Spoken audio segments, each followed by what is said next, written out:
Good morning, everyone. It is a real pleasure to be here with everyone, even if in the distance. Um, so, this morning I'm going to offer a talk that I retitled The Moon is in the Sky.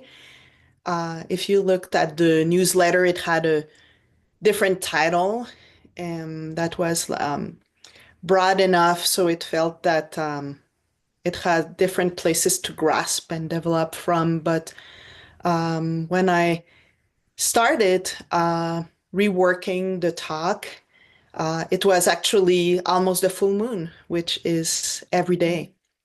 But if you look at the sky, you will see it today in the sky. Um, I'm Myozan, and I'm happy to be here with all. As I was saying, it's a full moon today. If you look at the sky this evening around 6 p.m., it's supposed to be at its fullest. And the full moon, the moment in which we can see the face of the moon a bit more clearly, although it is always there, at the same and it's at the same place with the craters and the frozen water we have heard of, but cannot really perceive with our naked eyes on Earth. So I read that the April moon was called the pink moon to honor the spring blossoms. And it's actually also a super moon today, which means that it's the closest point to Earth. It's when the moon comes very close to the planet. So, in our meditation practice, in our path towards awakening, I think we encounter often the open face of the moon, this moment in which we can see through the clouds, through the depth of the cosmos.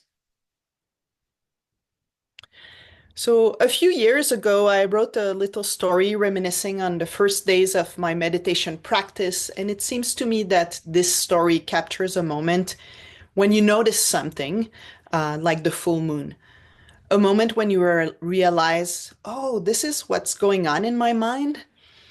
So I'm going to share a piece of this story that I wrote. So it says, early in my practice, I used to show up to the Talleres de Coyoacán in Mexico City on Sundays in an old colonial building painted in a warm orange reddish color, tall wooden doors of about 15 feet ceilings.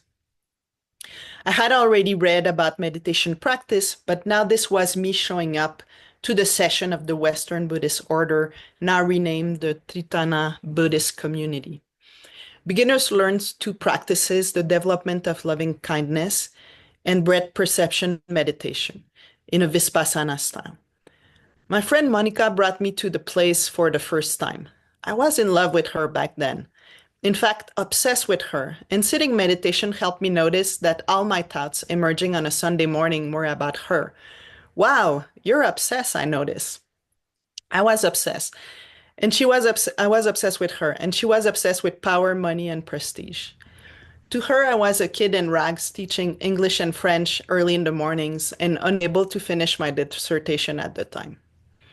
So much that I left Mexico to go back to Canada, where I grew up, to write in the dead cold of Montreal's winter. In the months before my departure, I showed up every Sunday to meditation practice. I don't know if it was loneliness or the fact that I finally perceived how obsessed I was in my mind. I could see it was all that showed up for many Sundays in a row.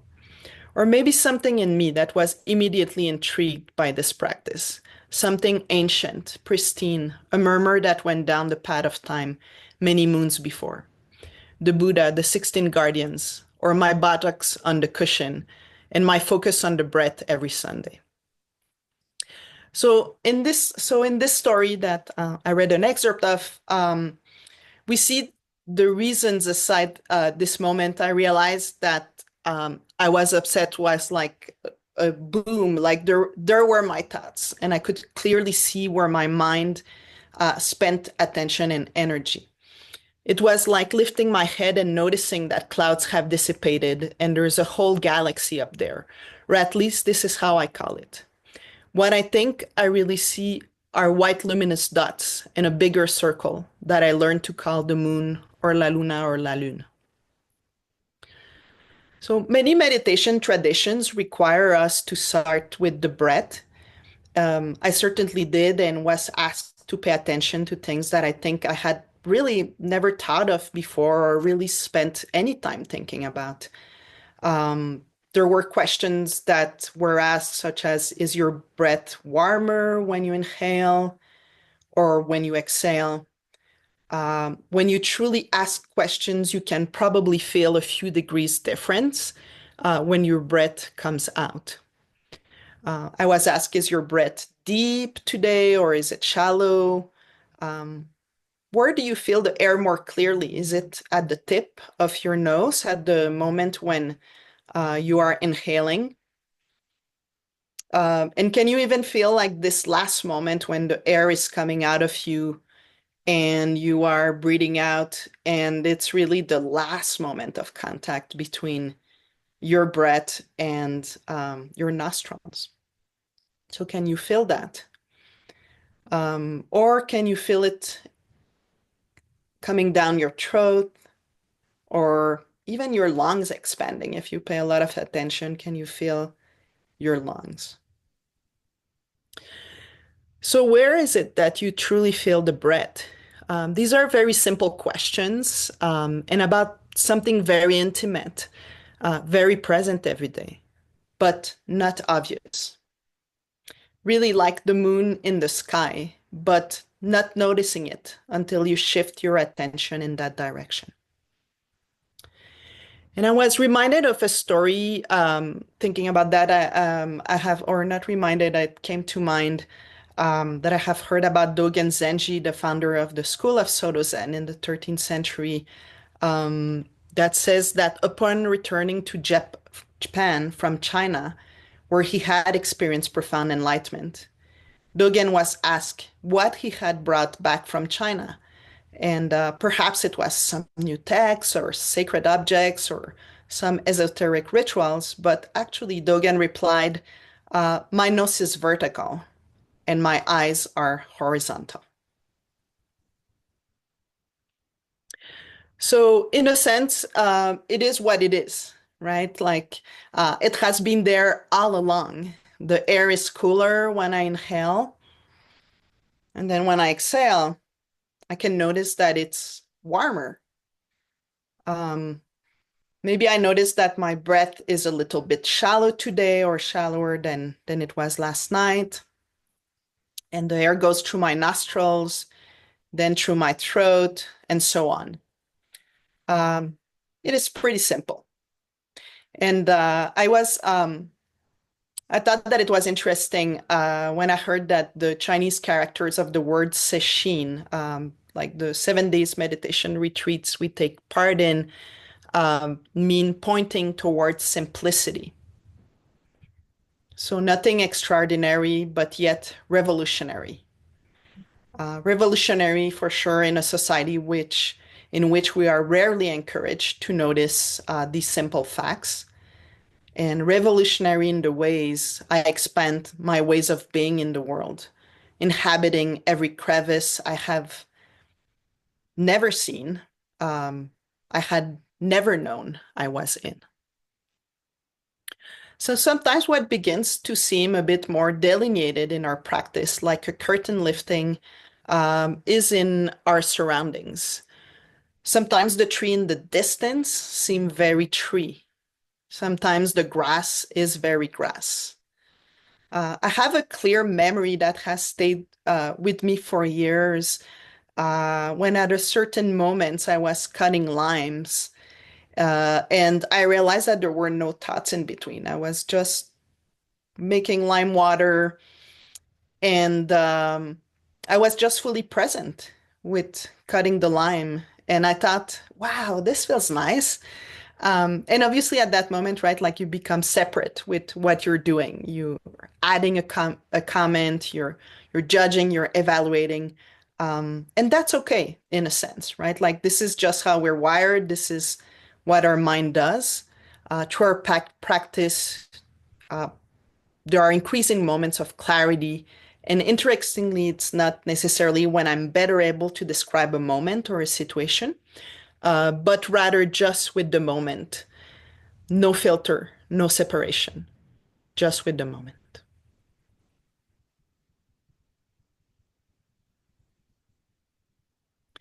So when you start noticing the moon that has been there all along, your breath that has been there since the moment you were born, your arms, your legs, your body, maybe you see a bit more clearly reality in a sense. Although what comes to your attention is at times really simple, but I won't negate it's at the same time mysterious. So, sitting meditation, we all know that you may discover aches that you never knew that you had, right? Like maybe you're in the middle of a sitting period and your knee starts hurting and it really hurts. And before starting the sit, it wasn't even hurting and you're waiting for the bell and it's all that has grabbed your attention. And suddenly the bell rings and you stand up and you start walking in and boom, it's gone, right? And the next period, it's gone. It's not there. Um, it's very mysterious, right? Like it started aching, it grabbed your attention very deeply, um, and it's there.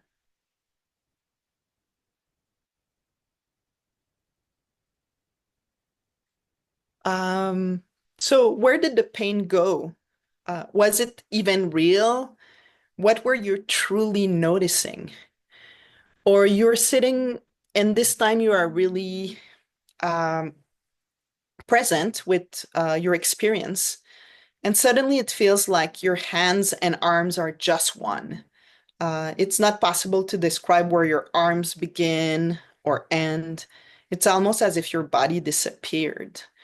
How does that make sense? Has it been all along like this? And now you're noticing, like in the case of your breath? Or are you dissociating from your body? Or are you finally experiencing, even if just for a little bit, the idea that you are just one?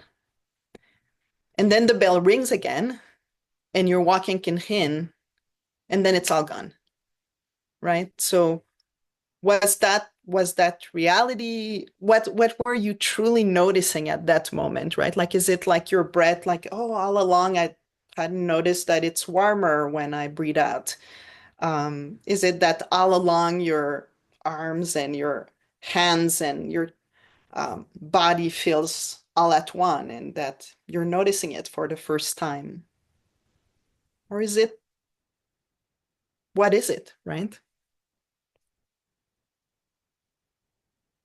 So at times it may seem that even for a few breaths that we're sitting with this part of um, with a few breaths that we're sitting with the part of the Heart Sutra that we just chanted, and right, we're very familiar with no eyes, ear, nose, tongue, body, mind, no color, sound, smell, taste, touch, phenomena, no realm of sight, no realm of consciousness, no ignorance, and no end to ignorance, no old age and death, and no end to old age and death, no suffering, no cause of suffering, no extinguishing, no path, no wisdom, and no gain.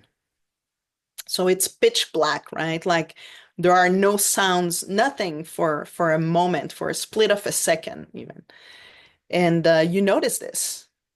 And so what is this?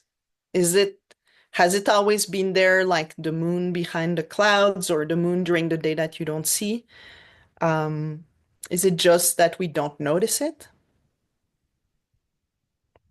So it is said that the Prajna Paramita teachings were taken by Nagarjuna from the king of the Nagas, who has been who had been guarding them at the bottom of the ocean.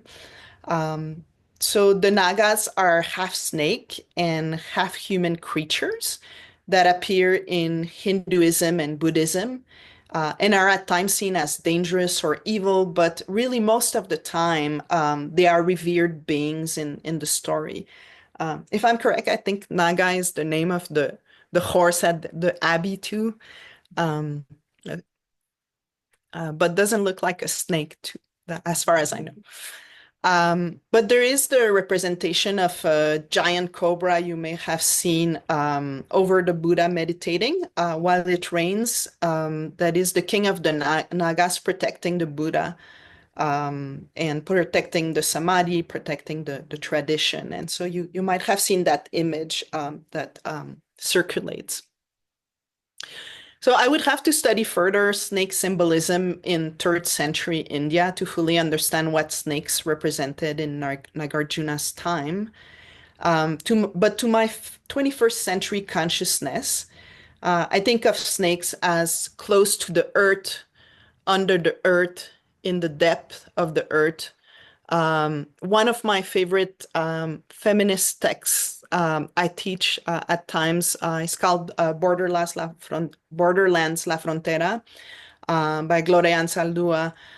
And she has a chapter that is called Entering the Serpent, in which Ansaldúa describes entering a particular consciousness in a passage, she says. And in courses, it's often taught to think about the borders of categories of ways of categorizing ourselves socially and what are the borders of that in terms of our gender or ethnicity or race. But there's like that text really has so many layers to it. And I think like some of the layers like resonate with our practice. And Ansaldúa says about entering the serpent. She says, that night I watched the windowsill, watched the moon dry the blood on the tail, dream rattler fangs filled my mouth. Scales covered my body. In the morning, I saw through the snake eyes, felt snake blood course through my body. The serpent, Mitono, my animal counterpart. I was immune to its venom, forever immune.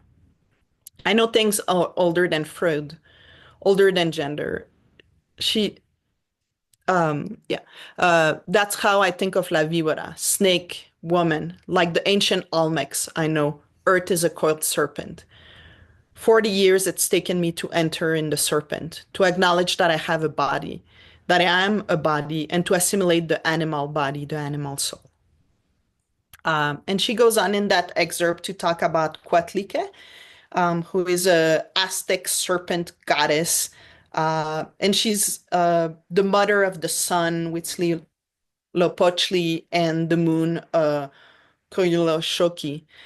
And if you go to Mexico City, there's actually a museum where you can see the sculpture of the moon goddess, which is like a huge like plate that is I know my numbers more in meters, but like maybe 4 meters diameter or like the size of a bed, king bed diameter. Um, and you can see that sculpture there that was found in the 70s when they were building the subway. Um, but the sun and the moon in Aztec mythology come from Coatlicue. Um, and Coatlicue sounds to me like the symbol of the mother of all things that Roshi Shinko has been talking to us for years. And Ansaldúa says about Coatlicue that she depicts the contrary. In her figure, all the symbols important to the religion and philosophy of the Aztecs are integrated. Like Medusa, the Gorgon, she's a symbol of the fusion of opposites, the eagle and the serpent, heaven and the underworld, life and death, mobility and immobility, beauty and horror. But in Nagarjuna's story, the Nagas are at the bottom of the ocean and not at the bottom of the earth necessarily. Like I would think of serpents, but I actually Googled, can snakes swim? I've heard of snakes near rivers, um, but some snakes swim. But I learned also that there are about 60 types of highly venomous types of cobra um, sea snakes. So that gets us a little bit closer maybe to that story, to that image. And in other versions of the story, Nagarjuna swims to the bottom of the ocean to retrieve the Prajnaparamita teachings and brings them back to the surface to disseminate them, swimming to the bottom of the ocean of our consciousness, deep, deep, deep, really where there is no color, sound, smell, taste, touch phenomena.